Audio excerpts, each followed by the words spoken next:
Horsing Around Virginia. I'm your host, Laura Smith. Today we're at Woods Lane Farm, where Sadler's Joy was bred and raised here in Virginia. Our guest is Raymond Figgins. Raymond Figgins is a longtime horseman here in Virginia, a trainer and the barn manager at Woods Lane Farm. He's been responsible for the care of Sadler's Joy since he came home from Kentucky as a foal. Sadler's Joy is a 4-year-old colt by Kitten's Joy out of a mare named Dinair, who's by Dynaformer, a very special horse that is participating in the Breeders' Cup Turf. We're thrilled to be able to spend some time with Raymond Figgins. So, Raymond, tell us about Sadler's Joy.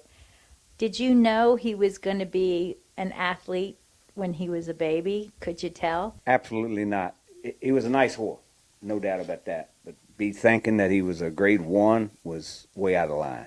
But we thought he'd be a racehorse, yes, but a grade 1, and wow, Breeders' Cup, no. Now, how did you all come to pick Kitten's Joy for Dinair so that Sadler's Joy came about? I mean, Sadler's Joy is a homebred, which means Mr. and Mrs. Wolcott and Raymond selected this stallion specifically for this mare. Tell us how you all came to that decision.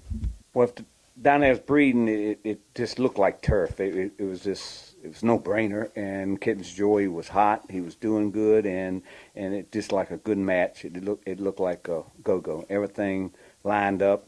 All the tests come back great, and everybody liked him. He's a big, good-looking horse, and it just looked, the match was great, and it turned out to be great. Anyone who spends any time with the babies that come out of here that you raise knows that they're all very well behaved. They pick up their feet, they'll walk back and forth.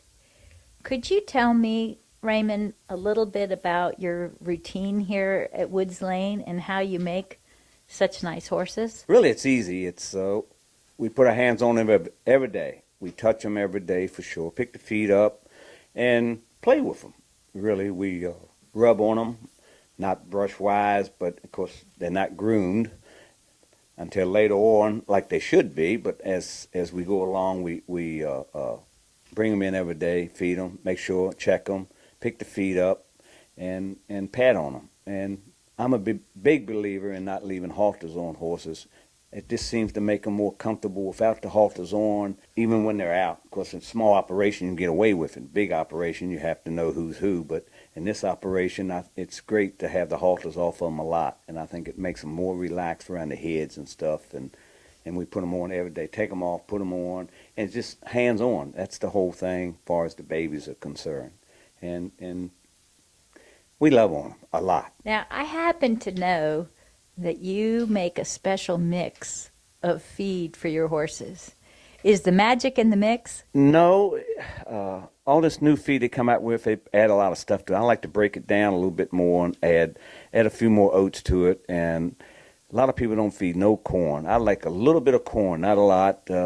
So I find me a sweet feed that's got very little corn in it and mix it in with the growth that I feed. And I feed a few more extra oats. I'd like to add more oats to them. And Now, I know you spent many years training horses. Could you tell us a little bit about your career as a trainer? My horse training, I've trained about 20 years on my own, I guess, and that's all I've ever done is worked with racehorses. I was on the racetrack for 3 or 4 years and 5 years really. Loved it and come back, went to work for different people and finally decided to go out on my own.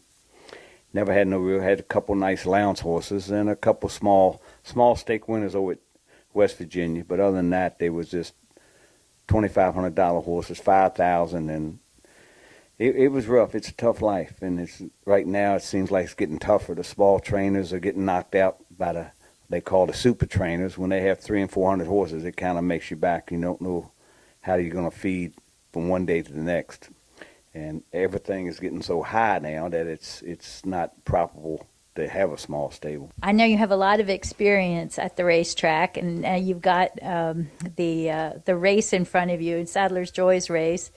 Can you talk a little bit about his start? You know, I know he started with Caroline and Rob Webster, down at the Webster Training Center and just sort of tell folks about Sadler's racing career from getting broken to going to the Breeders' Cup. Oh, well, after we raise them here and get them up to a year and a half, we sent them down to Florida to Caroline and Rob. They broke him. We sent him to the races, and he come up with a small injury.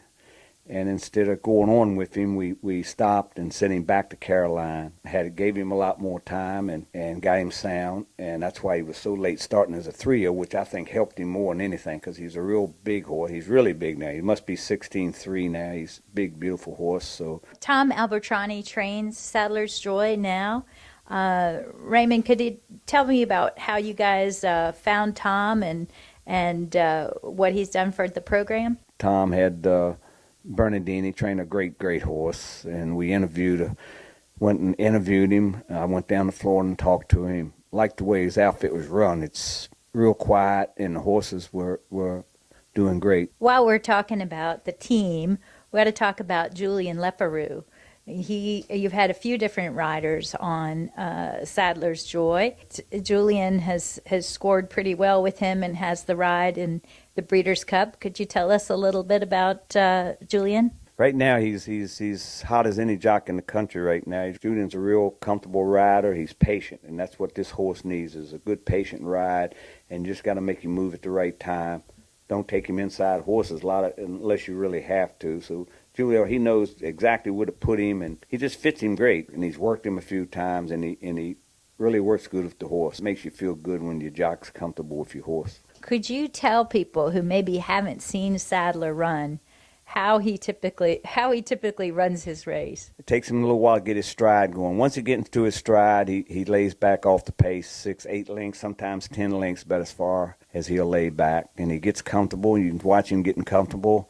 He goes down the backside at an even pace. And the last half mile when he kicks it in, when Julian asks him to run, when he kicks it in, it's just unbelievable. He does have a tremendous kick, and it's amazing to see him just explode after running a mile when everybody else is starting to get tired. He's just getting started. There aren't many Virginia horses from Virginia, and I should qualify that with Sadler is actually born in Kentucky but raised in Virginia. Raymond, could you talk to us a little bit about raising a horse in Virginia? As far as raising a horse in Virginia, it's easy, especially when you have a farm like Woods Lane. And the people that I work for, the Woodcotts, they're unbelievable. We have plenty of room. We don't have too many. That's the best thing. We don't overgraze the paddocks. I change them around. They stay. Right now, they're eating. This is up in November, and they're still eating grass.